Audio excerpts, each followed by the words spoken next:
1 миллиард сом уставдык капитал менен туризмди өнүктүрүү фонду түзүлөт. Тиешелүү чечим министрлер кабинетинин төрагасы Акылбек Жапаровдун жетекчилиги астындагы кеңешмеде кабыл алынды.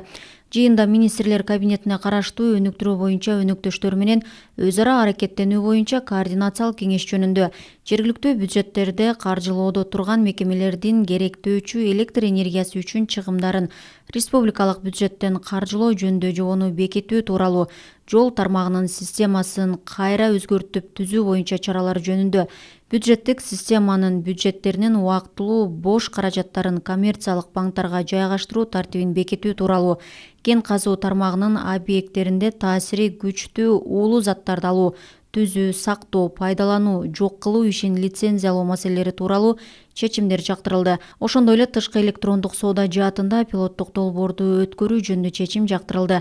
Маданият чөйрөсүндөгү, атап айтканда Манас театрынын ишине тийиштүү чечим. Ошондой эле 1 миллиард сом уставдык капитал менен туризмди өнүктүрүү боюнча фондду түзүү чечими жактырылды.